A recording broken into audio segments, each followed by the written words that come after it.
Yes. So, Bismillah ar-Rahman ar-Rahim and Assalamu alaikum wa rahmatullahi wa barakatuh, everyone. Inshallah, today we're going to be continuing the hadith for the pearls of the Prophet ﷺ. And yesterday, let's just go over a couple things that we did yesterday.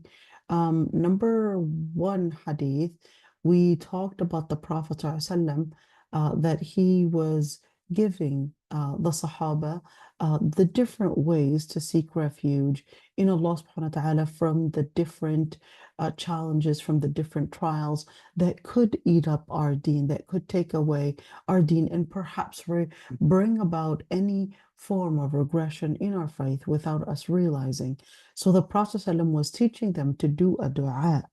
تعوذوا بالله من الفتن ما ظهر منها وما بطن فقالوا نعوذ بالله من الفتن ما ظهر منها وما بطن. You could see that the Prophet ﷺ was instructing the Sahaba and said, seek refuge in Allah subhanahu wa ta'ala from the different trials, the ones that are apparent and the ones that are hidden or subliminal. They said and responded in the same form. They said, نعوذ بالله من الفتن ما ظهر منها وما بطن. We seek refuge in Allah subhanahu wa ta'ala from the different trials, the apparent and the subliminal ones or the hidden ones. Now, it's important to keep in mind that when you're speaking about seeking refuge in Allah subhanahu wa ta'ala from those trials, it's important to understand that, well, how are we capable of seeing those trials, those misconceptions, those desires that could be the strong desires to take us away from our own faith? Well, there's going to be, inshallah, a whole topic that we'll be covering. How do we become capable of distinguishing those areas that are trials or those slippery roads that might actually seem that there's nothing wrong with them, but then we may not realize that there was a lot within it that was going to be taking us away into not only a regression, but perhaps a complete downfall. Well, that's not only in the life that we might walk in, but that's also in so many different things that we might think that it's so obvious, there's nothing wrong with it. I'm just watching a movie.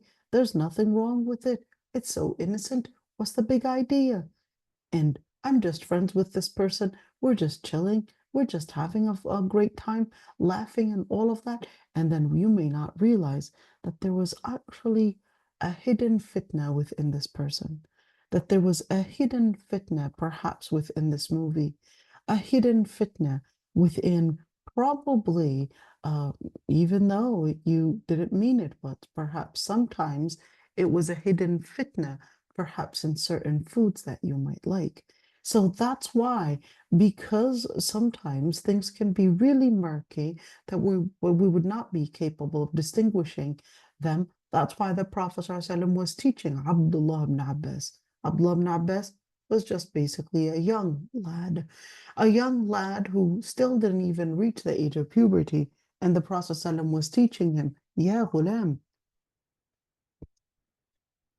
إني أعلمك كلمات احفظ الله يحفظك احفظ الله تجده تجاهك إذا سألت فاسأل الله وإذا استعنت فاستعن بالله واعلم أن الأمة لو اجتمعت على أن ينفعوك بشيء لم ينفعوك إلا بشيء قد كتبه الله لك ولو اجتمعوا على أن يضروك بشيء لم يضروك إلا بشيء قد كتبه الله عليك رفعت الأقلام وجفت الصحف. When you look into this hadith, the Prophet ﷺ, even though he was just a young lad, really didn't need reach the age of puberty, but the Prophet ﷺ was teaching us that what really matters is taking one short sentences, not going into deep and long lecturing. Sometimes it's probably necessary, but um, but when you're looking, يا غلام إني أعلمك كلمات, telling him, oh son, I am teaching you some words to keep in mind. Wasn't a long lecture. احفظ الله يحفظك. Preserve Allah subhanahu wa ta'ala, and Allah subhanahu wa ta'ala will preserve you. What does it mean, احفظ الله? How do we understand احفظ الله? So حفظ الله actually comes in when it's not a memorization that you would do, memorizing the words of Allah subhanahu wa ta'ala and all of that, but it's actually taking the time to remember. One, there's no way that you can remember something if you don't know it. So to know something or to remember something is actually having the foundation that you're aware of it. So that's the first part of it. To be aware of Allah subhanahu wa ta'ala is actually coming through your knowledge about Allah subhanahu wa ta'ala, your knowledge about his principles, your knowledge about what distances you from Allah subhanahu wa ta'ala as well. احفظ الله تجده تجاهك. Once you preserve, in other words, you don't just take those words into remembrance, into awareness and knowledge about them, but you also take those words. احفظ الله تجده تجاهك. You take those words into practice. It's not just a talk, but it's also a walk. احفظ الله تجده تجاهك. Remember the words of Allah subhanahu wa ta'ala, apply the words of Allah subhanahu wa ta'ala, walk the words that you had just learned and had just spoken as the words that you had done in dhikr. تجده تجاهك. And you'll see Allah subhanahu wa ta'ala basically there for you, basically there to give you that guidance. إذا سألت فاسأل الله. If you seek any matter, you request any support, you probably are in need of perhaps something that إذا سألت فاسأل الله, you probably might need rizq, you probably might need guidance. The list goes on and on to perhaps many times when we reach out to the people around us. We may reach out to the people around us because we often think that they have the keys to help us in different ways. Perhaps sometimes a doctor might give you a prescription. Perhaps sometimes certain ilm, certain experience might certainly be something that will give you the support.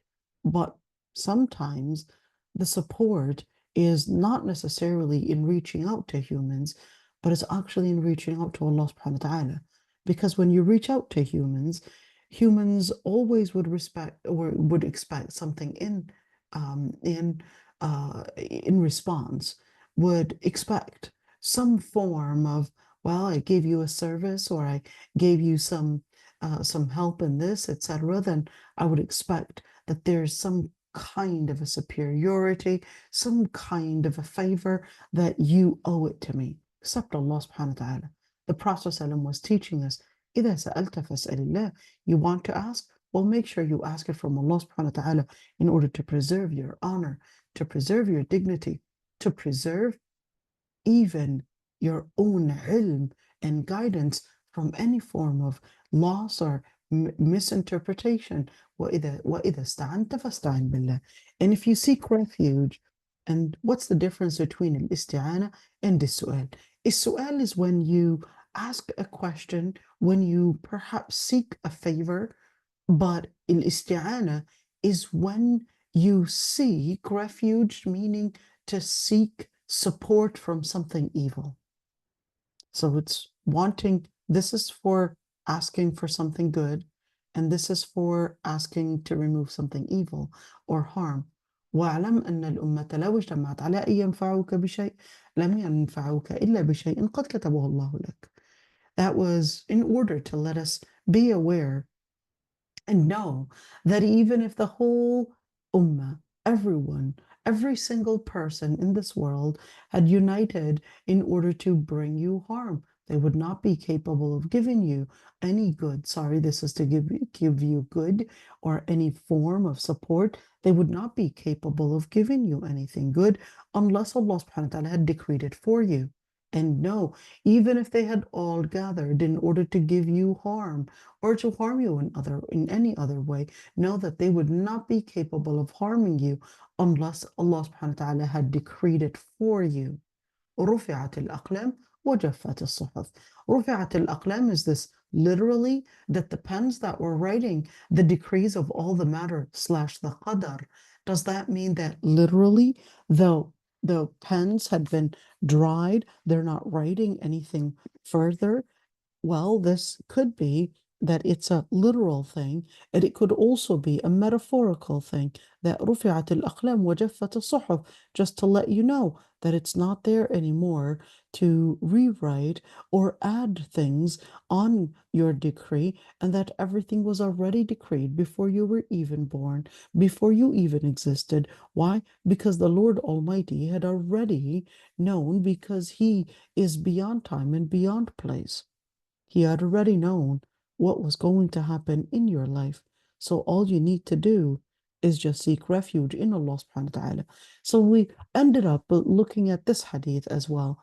Well, how do I basically, if at the end I'm still going to need some form of human support, I still need perhaps those areas and those people that would still be surrounding me in different areas. So the Prophet ﷺ was telling the Sahabi, Al-mu'minu mir'atul mu'min. A believer is the mirror of another believer. Wal-mu'minu akhul mu'min. And a believer is the brethren for another believer. يكف عليه ضيعته ويحوطه من ورائه. They would basically support them and protect them from the loss, and they would guard them from behind. A couple things to say here. Al-mu'minu mir'atul mu'min. A believer is the mirror for another believer. This is definitely a metaphor to tell us that, well, the people that you surround yourself with are basically the people that you will be mirroring, that you will be replicating. Can you make the voice louder? Sorry, somebody. Let me see what's wrong. Okay. How about that, Nora? Yeah, I think that's better. Okay, so al-mu'minu mir'atul mu'min, a believer is a mirror to another believer, meaning that when, as human beings, and it's really interesting, I was reading and listening to this, reading some articles and even listening to this podcast about how human beings, would be affected by the people that they surround, and of course they surround themselves with. It's quite interesting to see that there are certain cells in the brain that what they really do is just mirror the things. Literally, that's what they said. They said the word mirror, that they would just mirror and copy everything that they would see around them. And because that's to them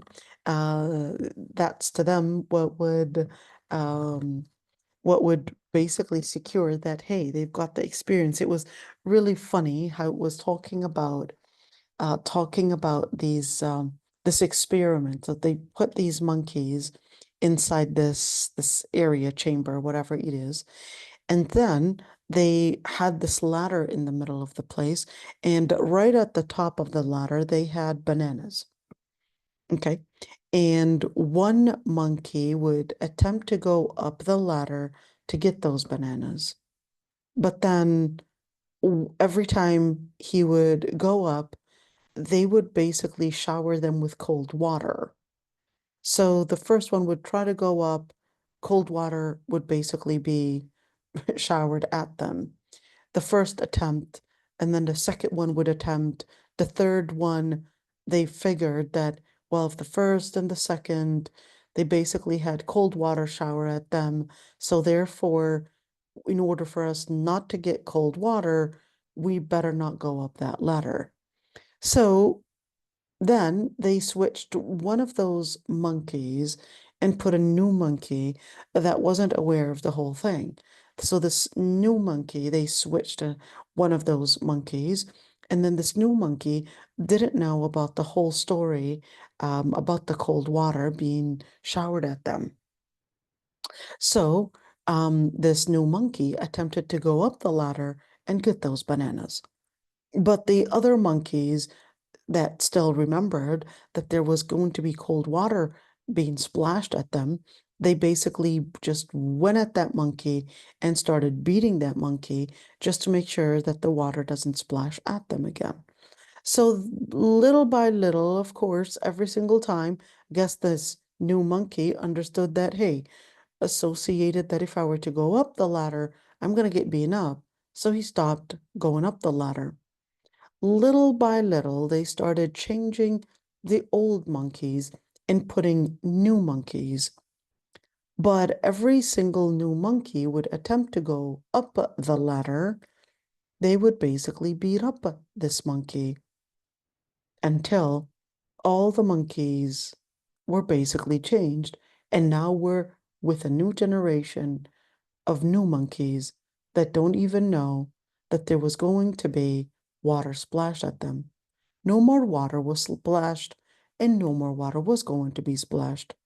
But still, all the monkeys basically had replicated that we should not go up the ladder or else there's going to be danger coming in. And that's the thing, is that without us realizing, yes, you probably would think, well, that's monkeys. How are we related to monkeys?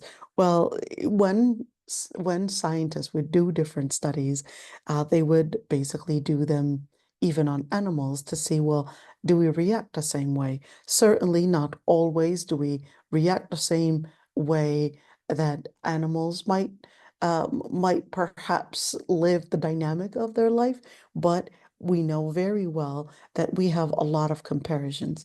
We have a lot of similarities. We have a lot of differences, but we have a lot of similarities where Allah subhanahu wa ta'ala even mentioned in the ayah that the animals are umamun amthalukum, that the animals are nations just like you. In other words, sometimes it's a way to study human behavior by studying how animals would behave as well. So when you look at al-mu'minu mir'atul mu'min, a believer is the mirror of another believer. Without us realizing, we have to basically sometimes just redirect and re-choose and I guess exchange those figures that are surrounding us with new figures in order to make sure that we're replicating the right people. In other words, you really have to take that time to be critical of the people that surround you just to make sure that your subconscious mind is replicating the right thing because you are going to be mirror someone else, and your brain is basically going to be replicating, mimicking someone else without you realizing. You're going to start talking like that person. You're going to start liking the different things that person is liking. You're going to be eating like that person. You're going to be dressing like that person.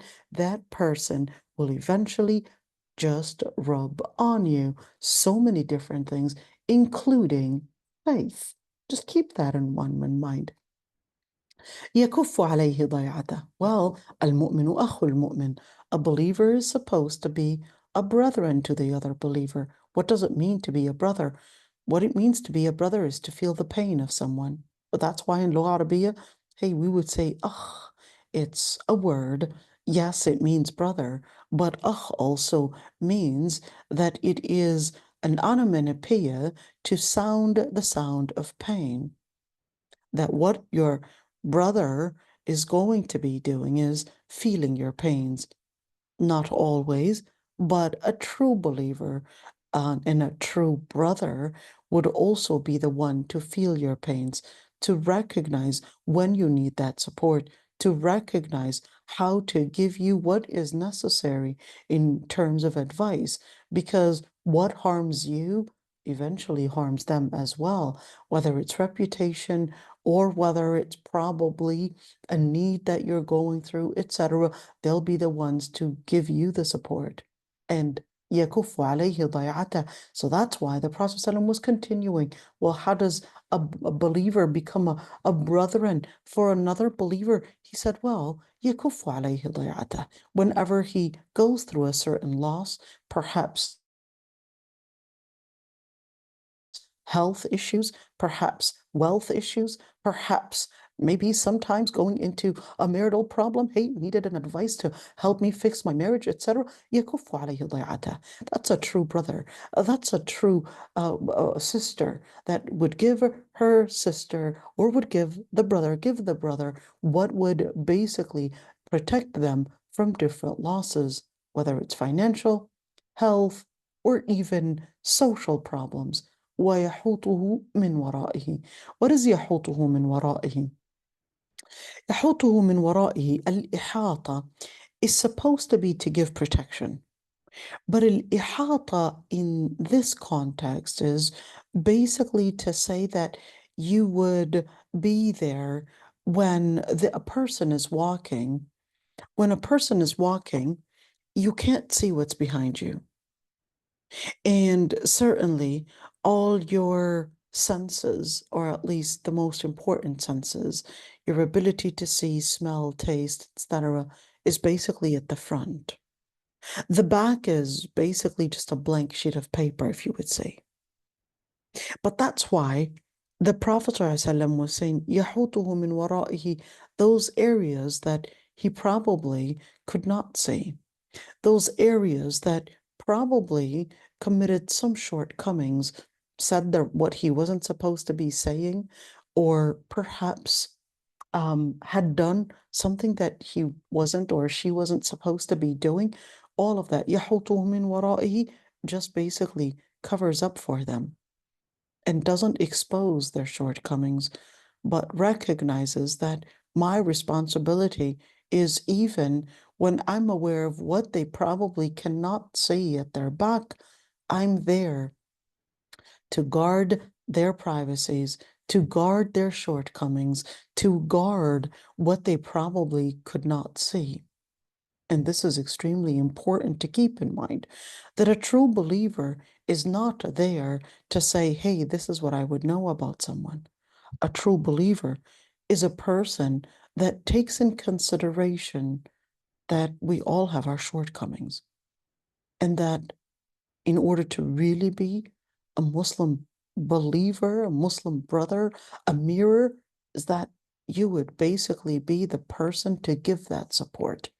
To give that support, because the Prophet ﷺ had also said, الرجل على دين خليله فلينظر أحدكم من يخالل. The Prophet ﷺ said, every man is based on the religion of his friend, his companion. فلينظر. So therefore, let each and every single one just look at the person that they are befriending. Why? Because without us realizing, when you're looking at the word Khalil, al-Khalil is different than al-Sadiq, and al-Sahib is different. In Lugha Arabiya, every single term basically goes back to a certain root. Al-Sahib is the person that accompanies you in certain things. Sadiq is a person that you probably would trust your secrets with. But al-Khalil is basically a person who their love, I guess their companionship, it's actually beyond. They're a person you trust. They're a person that their love had their love and the relationship between you and them has gone beyond any surface, and it really تخللت المشاعر. It basically had penetrated the feelings, penetrated and went deep inside our relationship. And it's not a surfaced relationship, but it basically goes really deep to the core of our feelings, to the core of who we are. We basically just get influenced by one another as if it's a nerve. This friend had literally become as if they were influencing you to the nerve. Just look at that. الرجل على دين خليله. In other words, those friends that will start affecting and influencing you to the nerve are basically important friends that you should make sure that you would review and be selective in which friends you would take those friends as the deep, dear friends that are to the nerve. And you gotta be really selective. And that's why the Prophet ﷺ, فَلْيَنْظُرْ أَحَدُكُمْ, then you gotta be really careful and scrutinize and make sure you review those friends that you love wholeheartedly. Make sure you select them in detailed and in a very intricate manner just to make sure that you're choosing the right friends. Let's continue. The Prophet ﷺ was basically telling us that a couple things. We're still within the area, by the way. Let's just go over really quick. And what are we really doing? Why are we going over these hadith? I'm just going to take you back and just remind you that the reason why we were doing these hadith is because we were basically going over these things.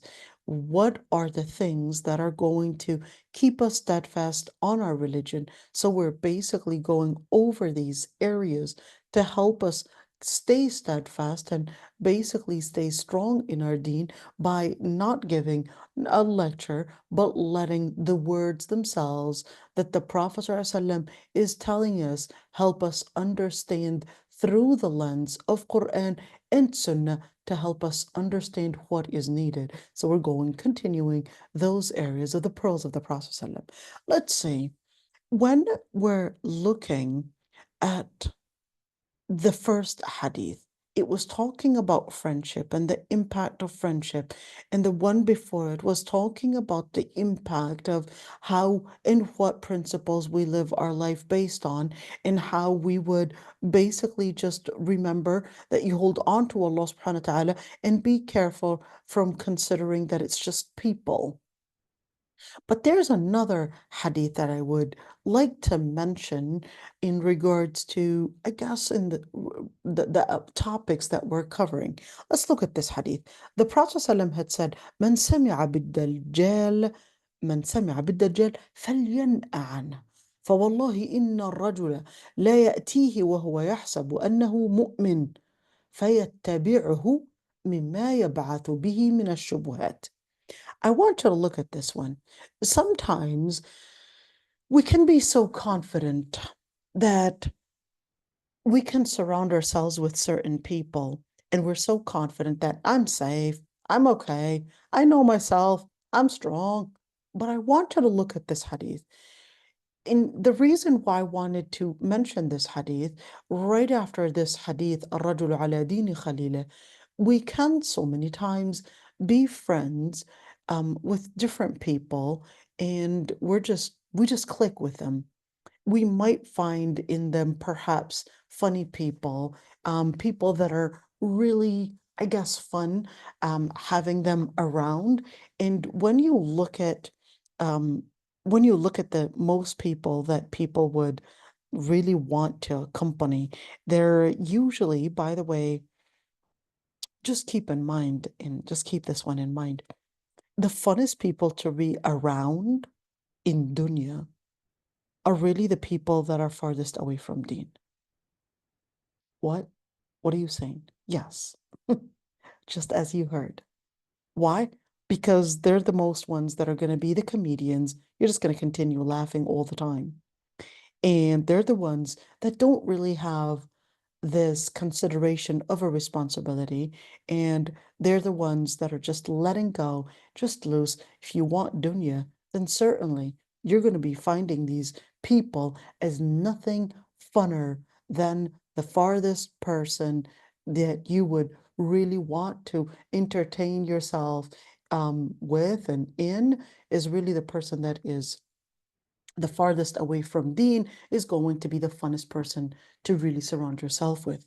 But you want to keep in mind that what you want to consider is not necessarily the funnest person to be around. And that's why, for a believer, فَلْيَنْظُرْ أَحَدُكُمْ مَنْ يُخَالِلْ. As a believer, in the beginning, it might be hard to actually be surrounded by these salihin because it feels like they're so rigid. It just feels like, oh, they're so boring. But it isn't until the person grows in their deen that the Prophet ﷺ said that Wallahi la yu'min. Look at this. By Allah, they would not be a believer حتى يكون هواه تبعا لما جئت به. Until their own hawa, their own desire would go in pattern, in parallel with what the Prophet ﷺ had come with, the revelation, the principles. Therefore, a true believer would not see and find any entertainment in the people that we were just describing earlier, which are the comedians, the people that are just fun to be around and entertaining people. If you want to be basically these kind of people where, hey, you'll go to perhaps, nasallahu al-afwa al-afiyah, but you'll probably go to those areas of entertainment, dancing clubs or whatever it is. They're just laughing and just enjoying and having a good time, etc. But right when that hour is finished, they will basically go into a complete collapse. And that's why you would see all those stories of those people that probably, back then, Marilyn Monroe and Elvis Presley and Whitney Houston, all of those, and what's his name, Michael Jackson, all of them basically died of what? Severe depression, suicide. And you would think, well, they've got all the tools, they've got all the fans, celebrities, all these different things that were surrounding them, and basically getting all the tools of what would actually be considered as the tools for complete happiness. But you would say that no, it's either an overdose because their body couldn't handle it, or they were really going to this depression, that, hey, I don't feel the happiness. And that's what Allah subhanahu wa ta'ala and the Prophet ﷺ was basically teaching us, that, listen, true happiness in the beginning, it might feel boring to eat healthy. It might feel funner to eat all those junk foods, but then the cost is not going to be felt during that moment. The cost is going to be felt later when your body is telling you, I couldn't handle it anymore. I'm not capable of keeping up with all of this. But a person that has been probably working out, eating healthy, etc., what are we going to see? We're going to see that they'll be the ones that are living longer, capable of continuing a good, healthy lifestyle, and certainly they're the ones that are going to be happier. And that's the same thing. Don't look at the happy side of those that are probably eating the junk food at that moment. They may seem happy at that moment, but the ones that are eating healthy, and same thing, the ones that are right there, the Prophet ﷺ was telling us that those would not be believers unless unless their own desires, they would match what the Prophet ﷺ had come with. And this is extremely important. In the beginning, like I said, it might seem dull. It might seem boring to sit down and listen to a halaqah, sit down and probably sit and memorize Quran. It might seem dull in the beginning, but it isn't until you start getting those, let's call them the light of nutrients. Isn't until those lights are absorbed by your cells, absorbed by your brain, absorbed by your eyes, you're starting to then see a vision. It's a completely different vision from what the others used to see. Now your body is absorbing something new, but you got to be careful, because sometimes your confidence in yourself can actually go out the window. And you would think I'm safe. And that's why I wanted to mention this hadith. The Prophet ﷺ said, "Man sami'a bid-dajjal falyan'a anhu." If you heard of the Dajjal, then keep away from him. Why keep away? This is the word that I really wanted to focus on. Why? Because the Prophet ﷺ didn't say, "Man sami'a bid-dajjal falyuqatilh," or فَلْيُحَاجِجْهُ, or anything of that sort. He didn't say, if you heard of the Dajjal, go and fight him, or perhaps go and debate him and prove him wrong, or anything of that sort. But instead, he said, فَلْيَنْأَ. You need to distance yourself away from him. And he said, فَوَاللَّهِ, by Allah, a man would come to him and he would think that he's a believer, but then he would end up following him. Why? Because of what the misconceptions that the Dajjal is capable and was capable in spewing, and without this person realizing that it's basically influencing him. And just keep that one in mind. That فَلْيَنْأَ is key. There are certain choices and certain decisions that you have to be, let me say, make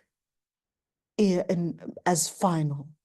There are certain people, it's final that this person should not be within your area of friends, within your orbit.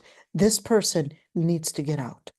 Someone just called me almost an hour and a half ago, and she was telling me that she is living and she owns this house, and this Muslim lady who hijabi, and while she didn't mean to overhear anything, but this hijabi roommate that's renting from her, and she's living in her own house, that is the person that is calling me, and she was telling me that while she was doing the laundry, she was hearing, I guess, inappropriate talk that this girl or this woman is basically speaking to her other female friend. And I said, and she was wondering what she should do in that situation. And the answer is, there are certain things that you really have to make a crystal clear cut. Such an area, the Prophet ﷺ, well, basically the Quran, was right there telling us how Prophet Lut alayhi salam, Allah subhanahu wa ta'ala orders him, you gotta leave the country. She either leaves the place or you have to leave the place. At the end, there are certain sins that might be addicting, or at least they are of such big fitna that there's no room whatsoever of saying, well, yeah, I'll just keep distance. No, there's certain areas that you really have to get them out of the space that you're in. There are certain sins, there's no room for them to be within your place. They gotta get out. And those are the major sins. If this person is drinking, they need to get out. If this person is probably somehow taking some intoxicants or whatever it is, they need to leave. If this person is engaging in zina or perhaps virtual zina, these people, they're going to have their influence on you, whether the sound of it, the words, etc. You're going to get normalized without you realizing. They need to get out, or you need to, or you leave the place. If this person is engaging in things like gambling or these kind of behaviors, you can give them da'wah, but you need to separate yourself away from these people. Because without you realizing, they're going to mirror you. You're going to be mirroring them. They're going to be shaping your behavior without you realizing. There are certain things that you really have to put a fine line. This person cannot be with me in the same place, in the same space, in the same time, and during the same time that I'm in here. There are certain areas that there's no compromise, because the second that you compromise, you will not realize that it starts out with a compromise in space. Later on, this compromise in space will become a normalization in your behavior, and how you will later find it that it's not so big of a deal. There are certain things that فَلْيَنْأَ عَنْهُ. There are certain things that the Dajjal or different imposters or different a'mal, different sins, you have to make sure you keep a distance between you and such behaviors. And this is important. Let's look at Umar ibn al-Khattab. He said, إِنَّا كُنَّا أَذَلَّ قَوْمٍ فَأَعَزَّنَا اللَّهُ بِالْإِسْلَامِ فمهما نطلب العزة بغير ما أعزنا الله به أذلنا الله. Why am I mentioning this one? It can happen that sometimes we may reach out to certain people because we feel that they would give us support. Could be family, could be friends, could be certain figures. Maybe they've got the money, social status, and sometimes we get close to these people because it gives us a sense of security. And it can happen, even if it's family. It gives us a sense of security. Umar ibn al-Khattab said, إِنَّا كُنَّا أَذَلَّ قَوْمٍ. We used to be the most humiliated groups, the most humiliated and the downtrodden people. We were basically the most humiliated people, and we were the most ones that were colonized. We were abused by different nations, etc. فأعزنا الله بالإسلام. But Allah subhanahu wa ta'ala had given us al-izzah, had given us that honor. With what? Through Islam. فمهما نطلب العزة بغير ما أعزنا الله به أذلنا الله. And no matter what we might seek in perhaps different ways, different methods, different resources to probably enhance our sense of security, our sense of honor, if it is other than Allah subhanahu wa ta'ala, then Allah subhanahu wa ta'ala will humiliate us again. In other words, just to remember that it's part of your instinct that you would always feel that you have to guard your security. You have to guard your life. You have to guard your future, etc., because you're living in fear. That's part of the different things that we would share with animals. With animals, they might have perhaps their teeth is their area of power, an area of defense. Another one, their odor. Another one is probably their hearing. Another one is probably their sight, and the list goes on, and how they would do the fight and flight and all of that. For human beings, we don't have those resources that animals would have. We've got our intellect, and we also recognize through our intellect that there are certain things that are inevitable. Death is inevitable. And we do recognize that poverty is an area that would basically lessen the chance, or at least the probability, of giving us perhaps the security that we need, or also perhaps illnesses. The list goes on with so many different things. But the Prophet ﷺ was telling us one very important thing, that as human beings, or here Umar ibn al-Khattab was basically telling us that as human beings, we might see different ways of giving ourselves izzah. We might sometimes reach out to people to seek izzah and honor through them. And there is من استعز بغير الله جعل الله ذله على يديه. Whoever would seek support or seek honor through anyone, Allah subhanahu wa ta'ala will let that person be the person to humiliate them later on. In other words, it's important to always consider that if you really want honor, seek it through Allah subhanahu wa ta'ala. Remember, احفظ الله تجده تجاهك. Seek it through Allah subhanahu wa ta'ala, because if you seek it through anyone else, you want to keep in mind, whenever you would expose your weaknesses, people will start identifying you through them. You gotta be smart and conceal your weaknesses as much as you can.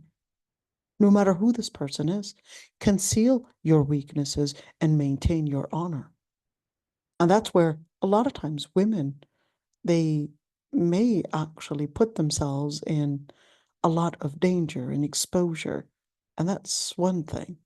They expose and reveal too much of themselves. They would talk about themselves too much. They would expose about their marriage, about their children, about the sins that she probably had committed, and she would think that she's just getting it out of her system, not realizing that she just gave the keys to her system to someone else, that she had just become nothing but a vulnerable person by giving her information to the other people. And what you ended up doing is that basically had become more vulnerable, less secure by exposing too much. Putting that within this context, Inna kunna adhalla qawm. When were we the most humiliated nations? Well, that was when we seek power through those nations. Well, when did we seek power through those nations? So the Arab at the time, they basically were so weak that they were literally, politically, and militarily just under the powers of the Persian and the Roman Empire. They were basically just completely defeated by them. It isn't until the Muslims or the Arab had embraced Islam that they simply, through Allah subhanahu wa ta'ala, by embracing the principle of Allah subhanahu wa ta'ala, that they really become the leaders of the world. Well, this isn't just on a political level, but that's also on an individual level. If you really want to lead and be the leader, you have to lead yourself to being obedient to Allah subhanahu wa ta'ala. Simple.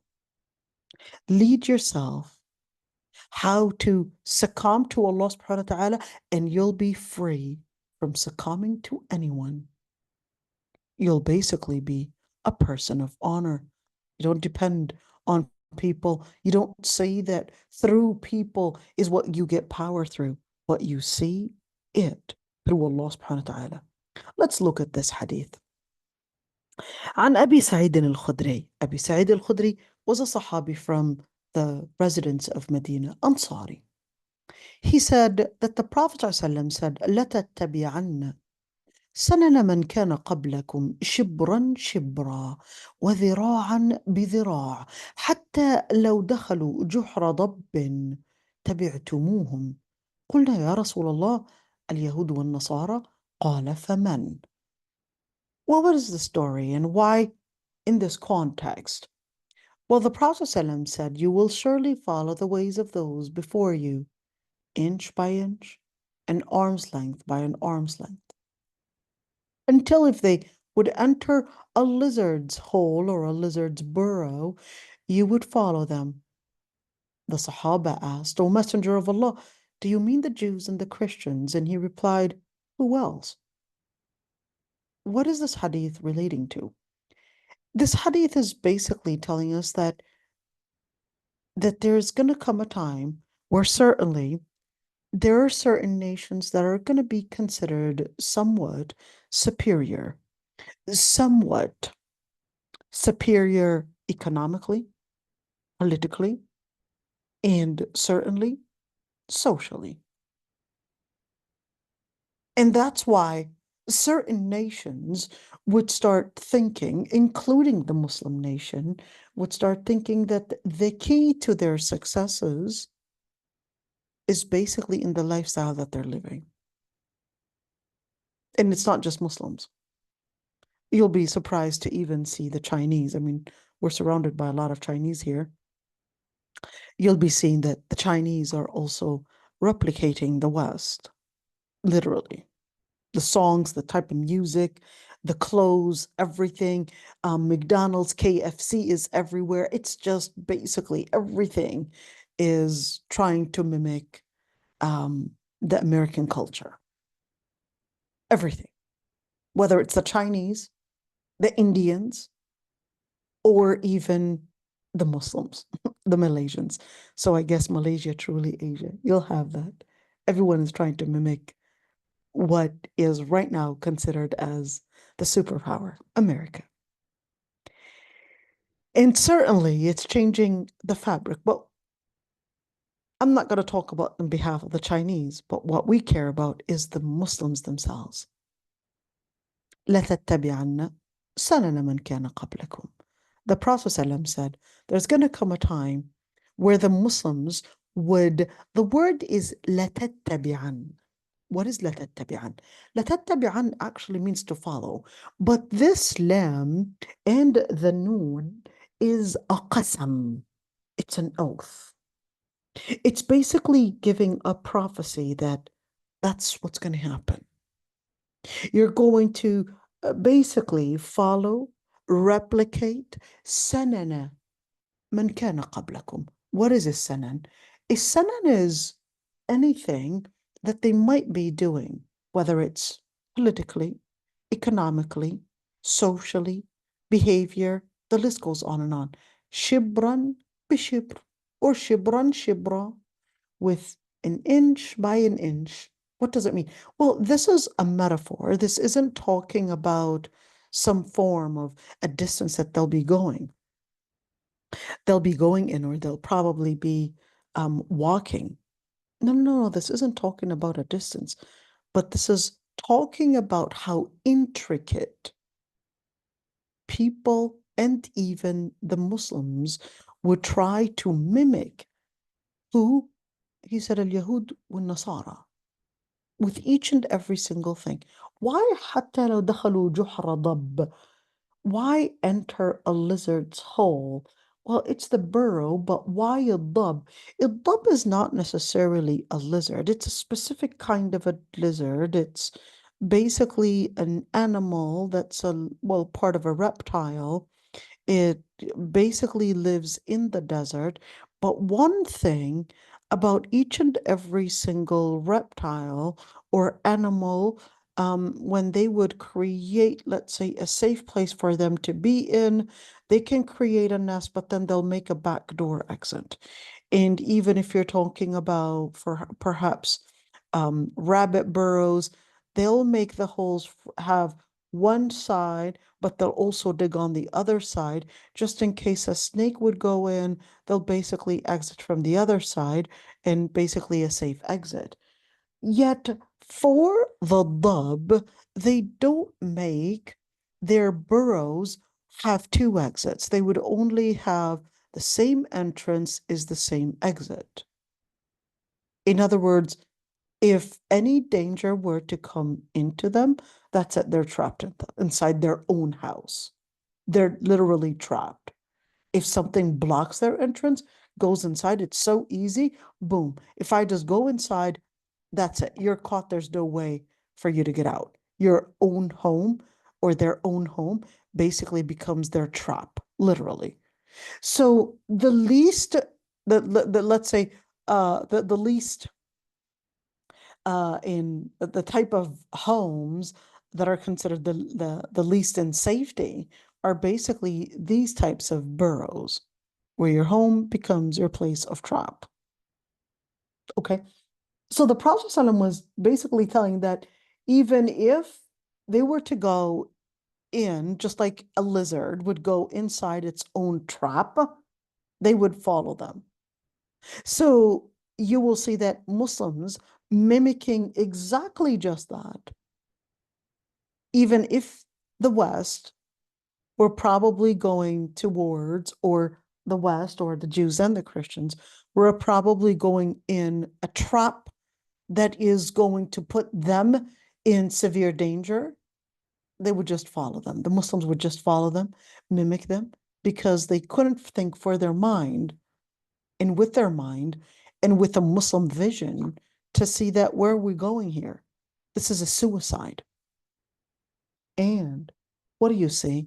That's the time that, of course, when we had lost our Muslim vision, the light of seeing through things through the lens of Quran and Sunnah. Once we lost that lens, that's when we basically had seen that it's the Western Christian Jewish way of doing things that's going to be superior, that's going to lead us to success, even though it is very apparent that it's going to be leading them to nothing but a trap and nothing but their own suicide. But once the Muslim mind is not aware to see through the lens of Allah subhanahu wa ta'ala, that's when they would have the wrong vision to things. Now, here's one thing. When we look at, well, why is it important to stay steadfast anyways? We still didn't get to the other stuff. We still didn't get to the other stuff and how to stay steadfast, but somebody might ask, well, why is it important to even stay steadfast in the religion? You're asking us to stay steadfast. Well, why is that even important? Because you want to keep in mind, when you look at those areas, لا تتبعن سنن من كان قبلكم, etc., and احفظ الله يحفظك, etc., what we're really trying to get out of those areas as human beings, perhaps security, perhaps power, perhaps honor, perhaps those friends, etc. What we're really trying to get, it's a sense of comfort. But Allah subhanahu wa ta'ala, it's important to understand, okay, well, why am I taking this medication? Why am I living this kind of diet? What is the goal?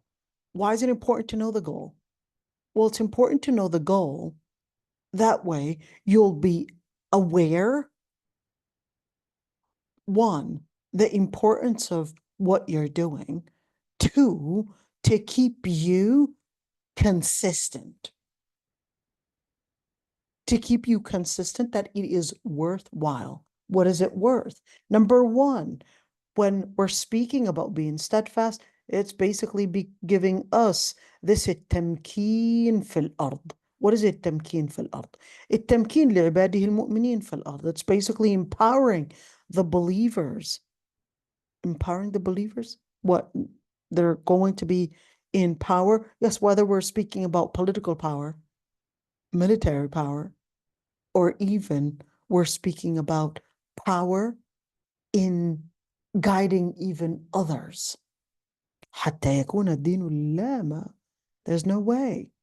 You're supposed to continue to bring about that empowerment to the religion of Allah subhanahu wa ta'ala until it becomes the area that other religions, other people, the way that Muslims are replicating the Western culture, for example, you have to work towards letting Islam be the area that other faiths and other people want to replicate. Just like at one point, it was considered cool to speak in Arabic. It was considered high class to say poetry in Arabic poetry.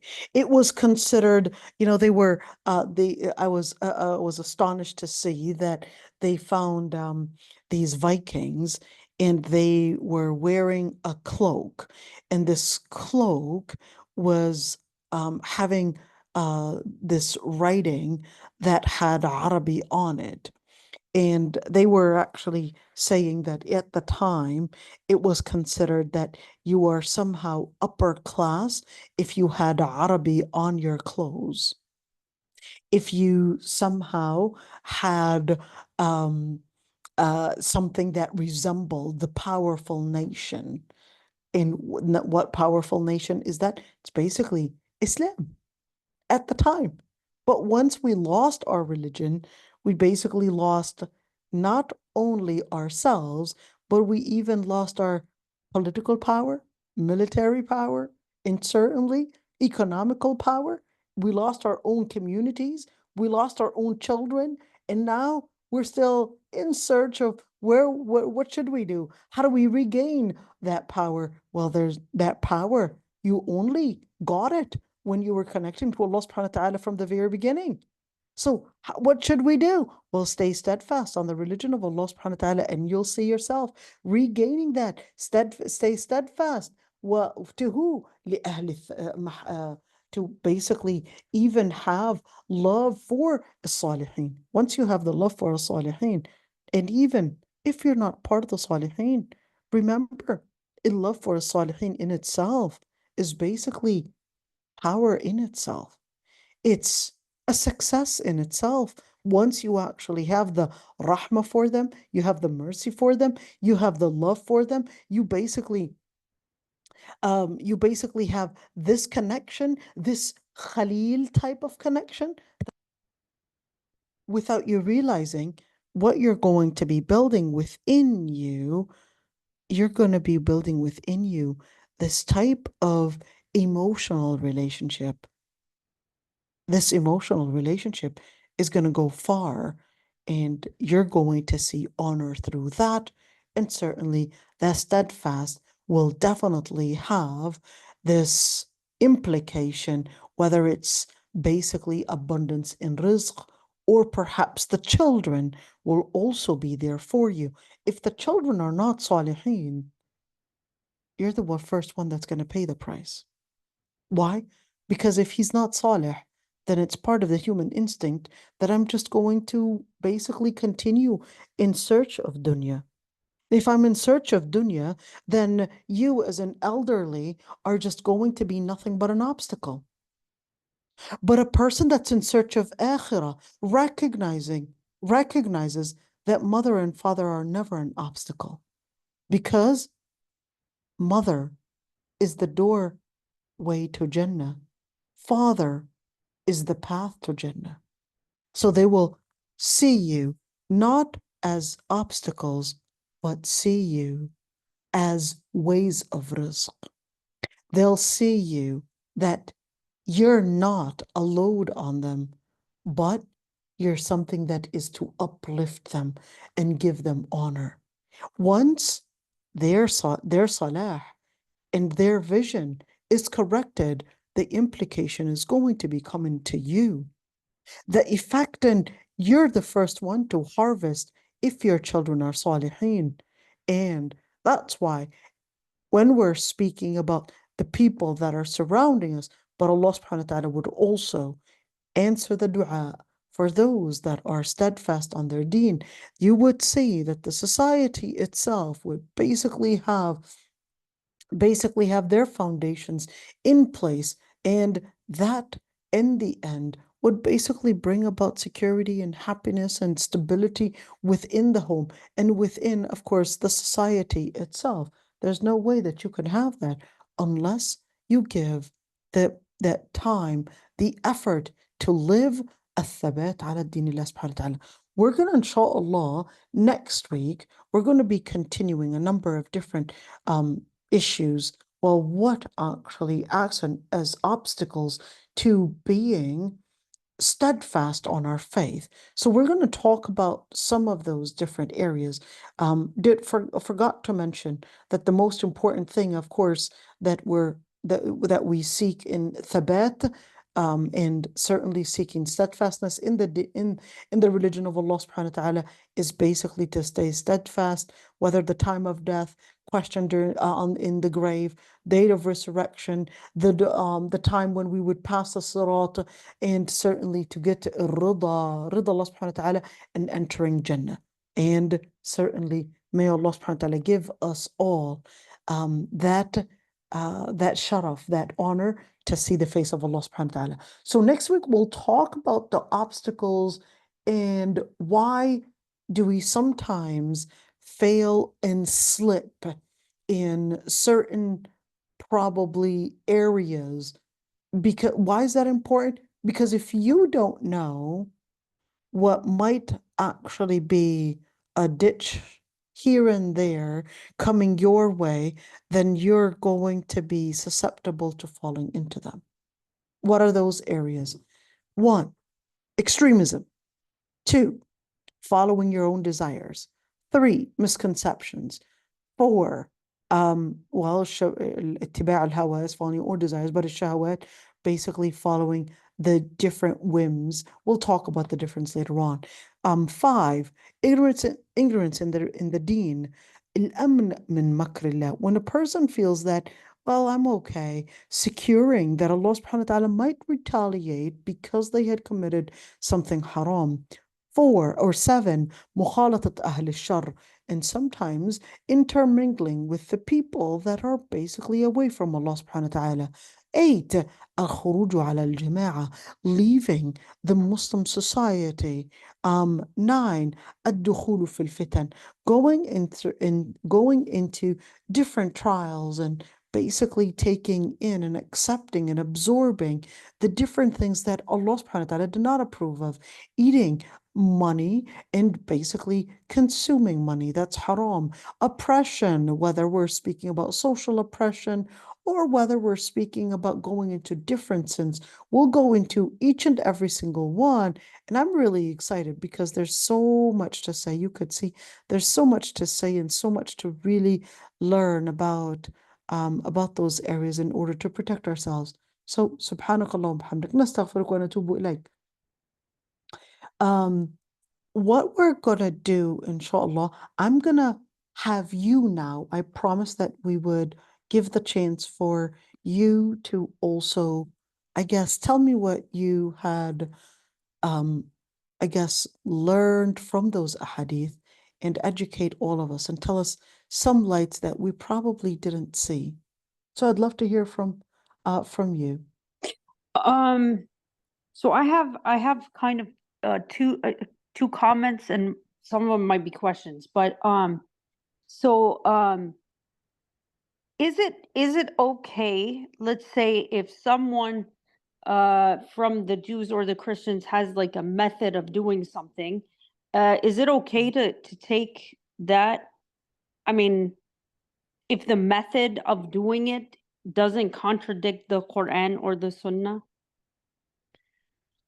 If the method of doing it doesn't contradict Quran and Sunnah, الحكمة ضالة المؤمن. If it doesn't contradict Quran and Sunnah, why not use it? We're using Zoom right now. Doesn't contradict Quran and Sunnah. Okay. الحكمة ضالة المؤمن. If there's a certain good thing, why not use it? And my other comment or question, so, and I think maybe some people might have the same like question, but so how you let's say you have someone in your family or your that you have to keep those connections to maintain ties, but you really feel like you see the effects on the kids from just being around the people. I mean, what do you do? Well, even if they're family, Noura, remember, at one point, Prophet Ibrahim alayhi salam, in Surah Al-Mumtahina, Allah subhanahu wa ta'ala tells us that eventually Prophet Ibrahim alayhi salam basically just had to leave. If you're not capable of contributing in these people, and they're starting to have an influence and perhaps start to trespass the borders of probably you trying to teach them their deen, sometimes you just have to, you keep a connection between you and them, just silat al-rahim, but you want to avoid the kids basically around them and seeing them, because they're going to start rub on them. Even for you, if this person is starting to basically trespass their boundaries, and it's really sad. I mentioned this before. Family members are the most ones to trespass their borders and boundaries with us. You'll have strangers respect their borders when it comes to dealing with you. But family members, siblings, mother, father, they're the most ones to dare and have the audacity to many times trespass their boundary, even pull your hijab off, or perhaps even mock your religion, etc., because they know your areas of weaknesses. So they're the most ones to really harm us. There's no doubt about that. So in such situations, if there's nothing but bad and evil coming out of them, sometimes we just have to just keep distance. Except for parents, the story is quite different, because the prophets are, because the ayah was really straightforward, telling us صاحبهما وإن جاهدك على أن تشرك بي ما ليس لك به علم فلا تطعهما وصاحبهما في الدنيا معروفا. You're not supposed to obey them when they would order you for what was wrong, but you still have to صاحبهما في الدنيا معروفا. You still have to pay back, because Islam is against kufr.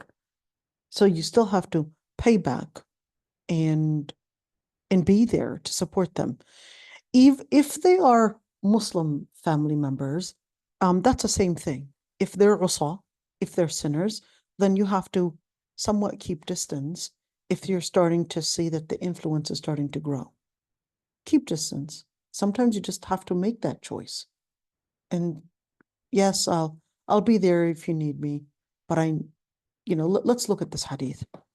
The Prophet ﷺ had forbid that the person would لا يهجر المسلم أخاه فوق ثلاث. You're not permitted to abandon or boycott your Muslim brother in faith or even in blood more than 3 days. But you can't take this hadith and not take another hadith that is related and relevant to this. When the Prophet ﷺ had boycotted, remember the 3 men during the Battle of Tabuk, boycotted them for 50 days. Why did he boycott them for 50 days?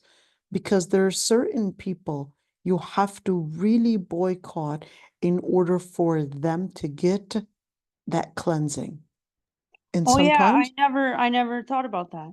yeah, you have to connect these two ahadith together.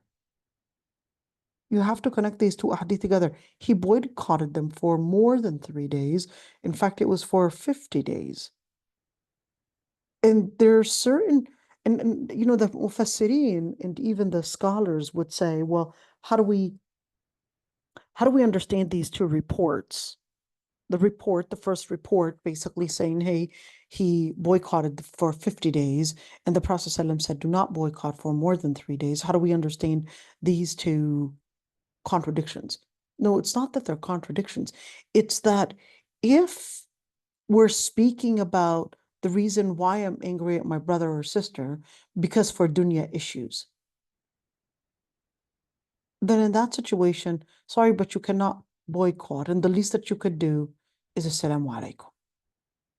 But if it is for akhirah issues, because that brother, let's say, is doing something haram.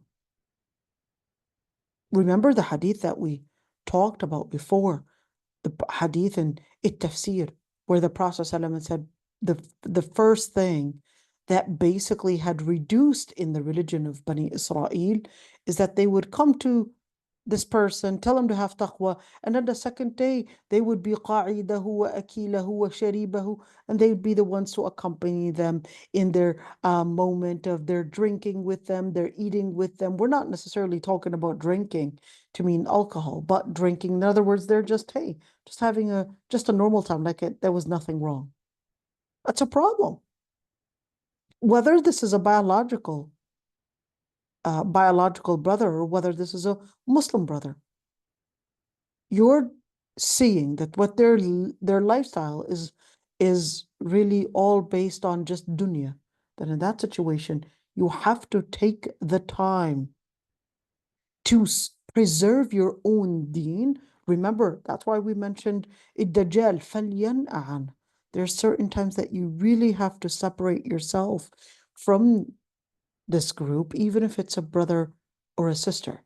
That's why the Prophet ﷺ separated himself and even the Sahaba and even their wives and said, you're going to have to separate yourself from them.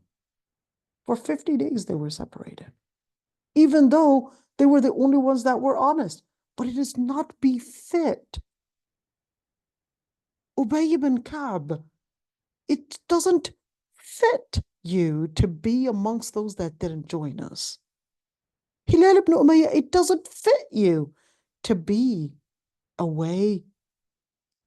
You are one of the most important Sahaba.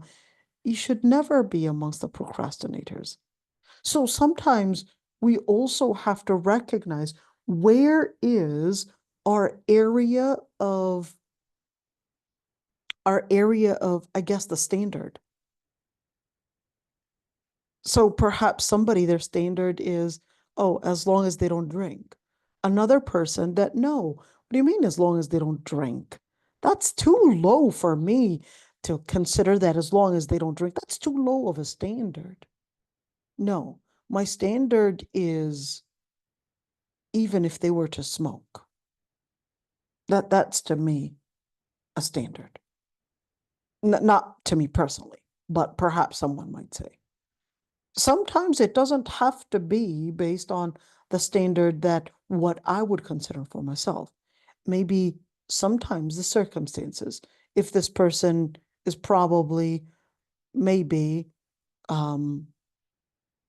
addicted to drinking, oh, they're reducing the amount, then in that situation, I'm trying to complement them by getting closer to them. I'm seeing that you're trying to give up on your addiction. Good for you. I'm getting closer. I'm trying to show them that I'm complimenting on what they're trying to engage in, and hopefully that will encourage them. But that's not my standard. Yes, that's not your standard, but you're considering the circumstance that that person is in. So sometimes you have to take certain positions to not only your standard, but sometimes you have to take certain positions to help others get onto the path of haqq. I hope I answered that question, Noura. Yeah, jazakallah khair. If there's anyone else that would like to, I guess, enlighten us with things, I would be happy to listen to that. There's something I'd like to add here. It was actually on my mind even from yesterday's class, that there's become a trend now for women, married women to, or friends, just friends, women friends, same gender friends, to just go for vacations. And you're spending this time together. And you had said that we tend to talk and share things we should not be sharing and talking about. So I don't understand what the purpose of such journeys are, but it's become so common. Would you think that, because you want to be in good company, but yet you don't want to be in company where you're spending so much time? Because I remember when I got married, my mother specifically said, stay away from friends, focus on your marriage, and focus on, don't get involved because friends can lead you astray. And so, I think that was really good advice. And now I'm seeing that people are just, like they're literally leaving their children, their husbands, and they're going off for these, vacations. And men do the same. What do you think about that?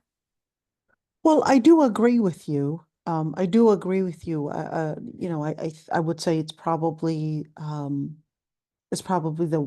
right now the modern culture that's very materialistic and very individualist. In the individualist culture, it's all about I. It's all about treat yourself. It's all about enjoy yourself. It's all about I. That's basically the individualist culture. The other thing, it's always about, well, you know what? You're under so much pressure. You need some time to relax, to relieve yourself, etc. Even though, if you were to compare the pressure that perhaps the previous nations, the previous generations were going through, it's way more and way beyond the pressure that we're going through. But with taraf, I do actually go in details in the lecture about taraf. With taraf and with luxury, luxury makes us weaker. Luxury makes us weaker. Luxury, and the more ease, we basically don't push ourselves to the limit, and our limit becomes less and less and less until eventually we're not capable of facing a lot of the different challenges that may come across. You'll see, for example, the way that perhaps you used to study, or the way we used to study back then, the amount of effort that we put in studying, our children would not handle not even 1 out of 100 of the amount of effort that we're putting in our studying. We used to memorize and study and review, and the math we would rip and really just study throughout the night and barely sleep because we're continuously studying. And right now, hey, ChatGPT comes in. Oh, you don't even have to answer the questions anymore. No rush, no hassle. Just take a photo of it and ChatGPT will do the job. And you're seeing their writing skills had basically gone lower. Their education, their vocabulary, their math, their science, their etc., their ability to cope with hardship like never before in the US, like never before ever in history did the society have such an abundance in resources.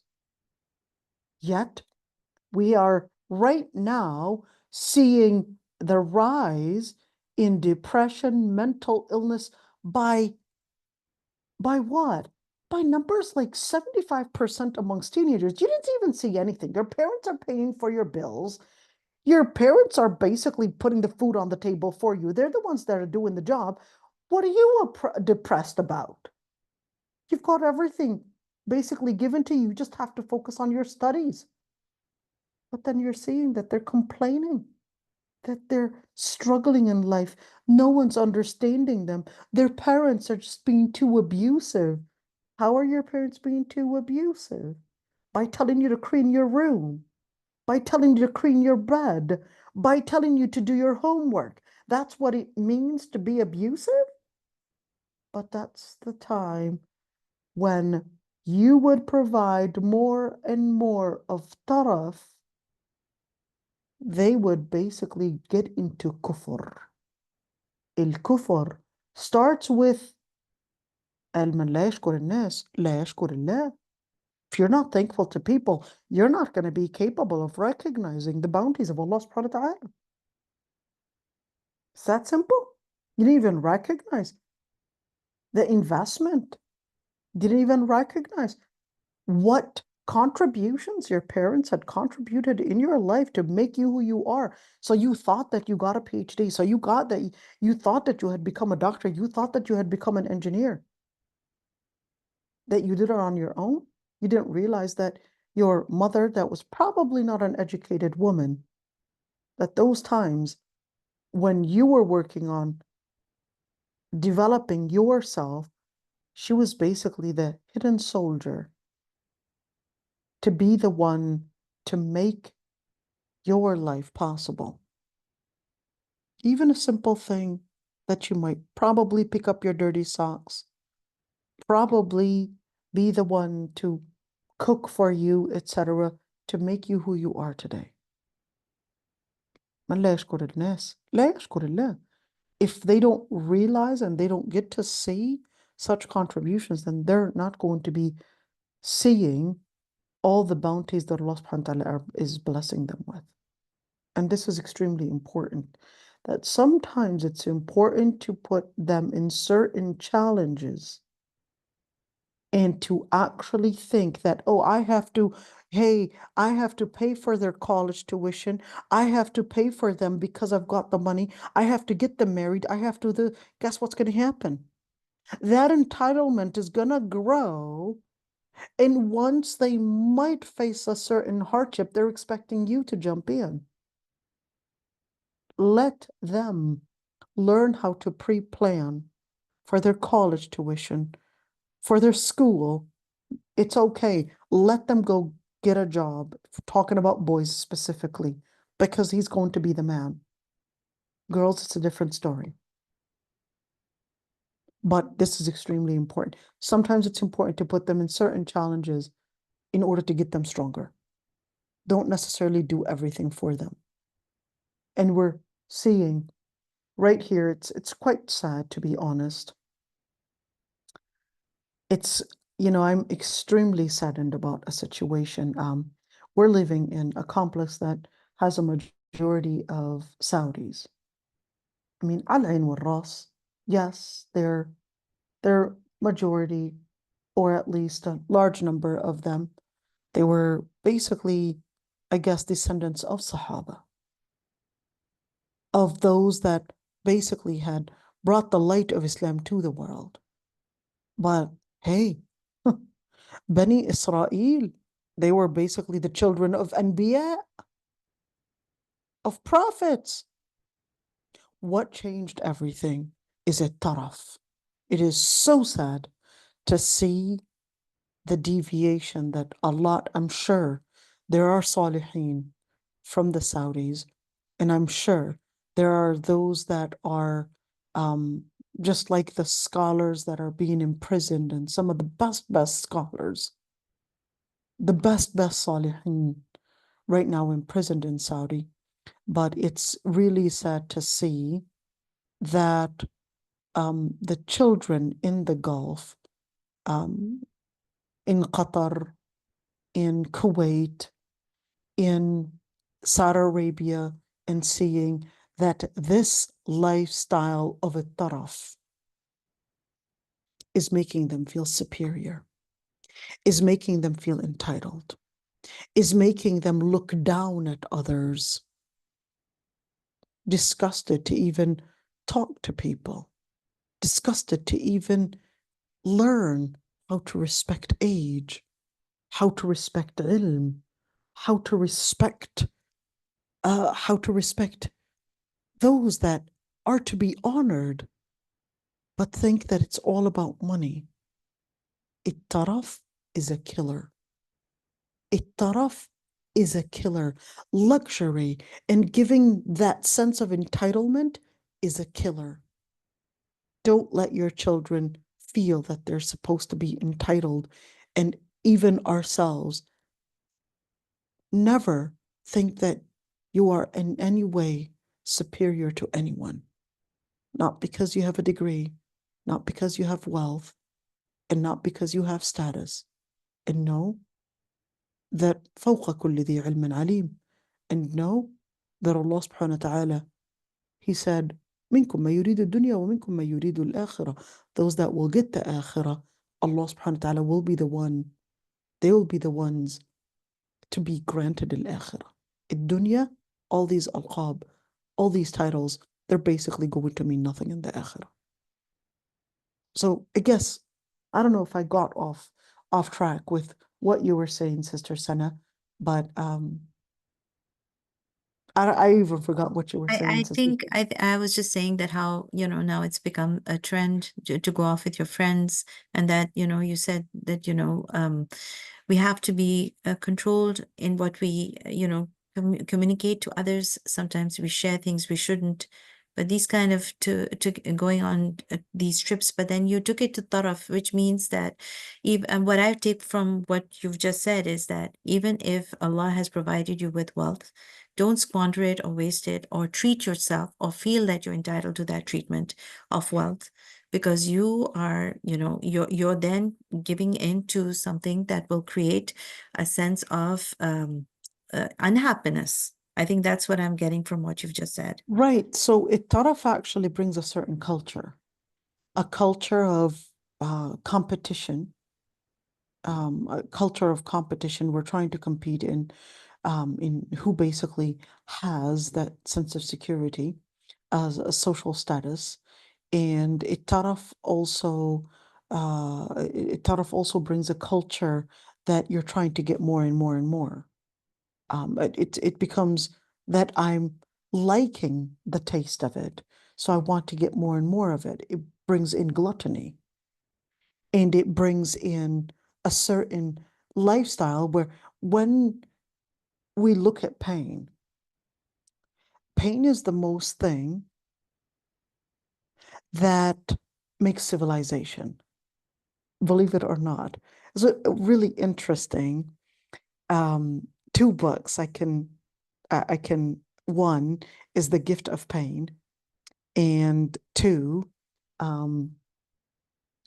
it was for Karen Armstrong. I absolutely do not recommend reading books for Karen Armstrong, but absolutely don't recommend. She's not a valid resource whatsoever. Remember, I did my PhD dissertation on that, but she was actually talking about, in one of the books, she was talking about how pain is is basically the key thing to creating civilizations, and our worry and our fear from danger basically motivated us to seek different areas of security.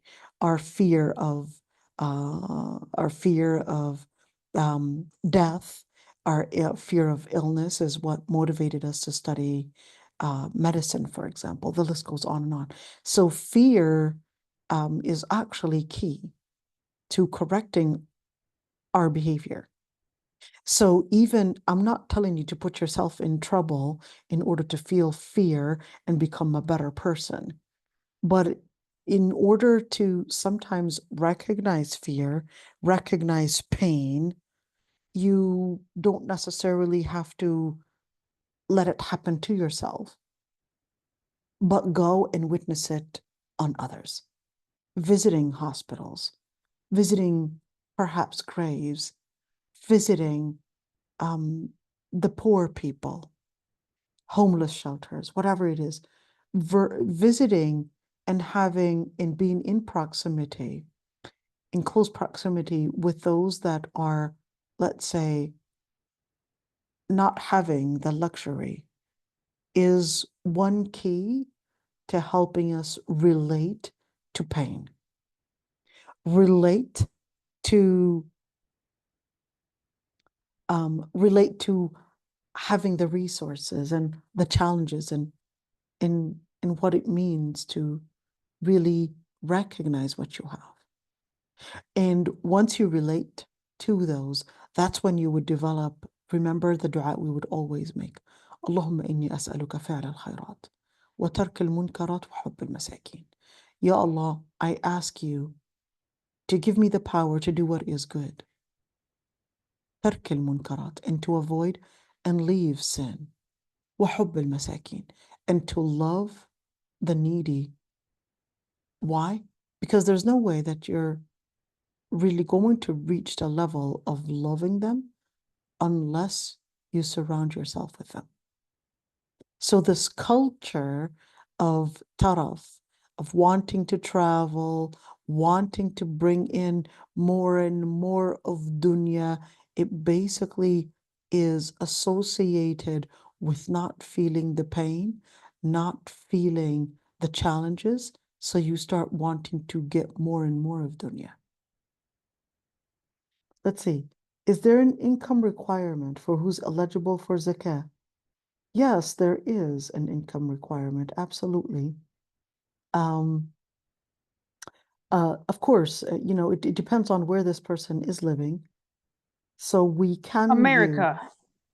America, it depends on the state. So we can look at the state, and based on the state, we would basically go back to the state and what that state considers as The poverty line? the poverty line, exactly.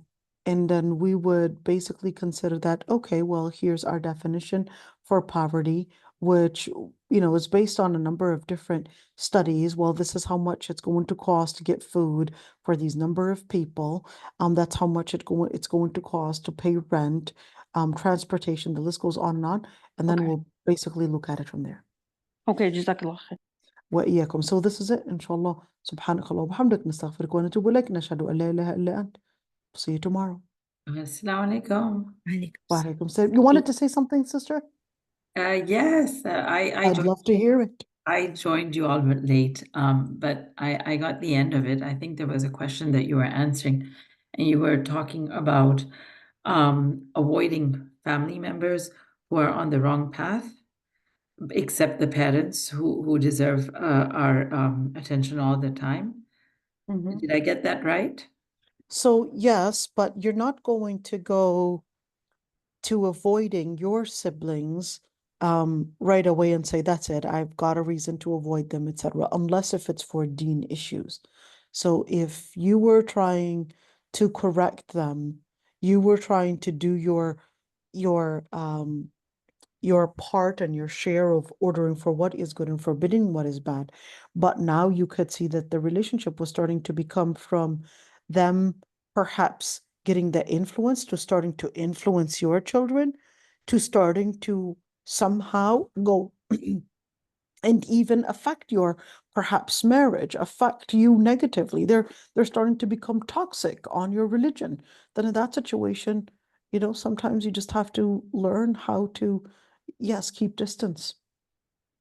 So There's hikmat is required. There's wisdom on your part. absolutely. Yeah. It's all about having, I guess, a somewhat of this vision that you're really doing it for the sake of Allah subhanahu wa ta'ala, and that you're considerate, that, hey, I'm trying to do what is good, but if this person is right now starting to affect perhaps my children, my marriage, affect me negatively, there's a point that I have to say, you know what? That's it. I've done my job. معذرة إلى ربكم ولعلهم يتقون. I did do my job, but they're still insisting to live that lifestyle. Now it's starting to affect me and affect me psychologically. And then in that situation, I'll still, whenever I meet them, Salamu alaikum, I'll still do that piece of it. Salamu alaikum. Probably when they're in a hospital, maybe in need of something. Hey, you need food. I'll probably be there for them during those times, but I'll definitely reduce the number of times when they're probably hanging out, probably having their gathering. I think I'll reduce those number of times because they're starting to affect me negatively. Okay, understood. Jazakallah khair. وإياكم. So this is it, inshallah. We'll see you. How do you perceive the Maslow hierarchy of needs? I do actually go in lots of details in answering, because it's a very comprehensive question. In the series about taraf and luxury and the effect on the Muslim, I do actually go in thorough details. It's almost in almost 9 different videos. It was taken from a book. It was a taraf by Muhammad Musa Sharif, and a great book. May Allah subhanahu wa ta'ala, he's a Saudi author, and right now he's imprisoned by MBS. He's also a pilot and also has an ijaza in 10 qira'at and has even a degree in Sharia and also a pilot. Just think of that. And also had done great lectures on Islamic history. You could see, subhanallah, Rabbil Alameen, Fatih Ali. And subhanallah, right now he's actually in prison. So that was basically the book that he had written. And those series were just explaining his book and an overview for his book. Is the book available in English? It's not, but you want to use AI right now, you could easily just go over AI, tell AI to translate it for you, and boom, right there, you'll have the whole book, 75% accuracy. That's like never before. You'll have all of those books right now at the fingertips. And trust me, even if you were to probably have a human translator, they'll probably perhaps do an 85% accuracy. There's no way that anybody could do 100% accuracy. So for AI to actually do a 75%, that's actually excellent. Right now it's probably even getting better by the month. So yeah, think of that. Resources right at the fingertips. We just have to learn how to use them and need to learn how to, I guess, make time to learn those and listen to them. And I would really recommend, I mentioned this before, I would really recommend learning how to listen to the lectures at a fast pace. Because if you listen to them at a fast pace, I know I mean, every person has their, I guess, their preference. But if you listen to them at a fast pace, sometimes you'll get past some of the repeated information, and you'll be capable of, I guess, getting to cover more areas of knowledge, not only from the lectures that I would do, but even other lectures as well. So I hope, inshallah, by utilizing that fast, pace option, that inshallah, it'll be something that will perhaps give you more time, because definitely I do recognize that my lectures can sometimes be 2 and 2.5 hours long, etc. So utilizing that fast pace is going to be good. AI right now can give you the summary for the lecture, so definitely use that one. And certainly taking the time to go to the books. As much as I can, I try to use different books for the people that are listening to basically have at hand in order to consider those notes and be able to go back to them and kind of get at least this foundation at hand. So this is it, inshallah. Subhanakallah wa bihamdik, nastaghfiruka wa natubu ilayk, nashhadu an la ilaha illa ant. See you all tomorrow, inshallah. Assalamu alaikum. Wa alaikum salam wa rahmatullahi wa barakatuh. Alaikum assalam.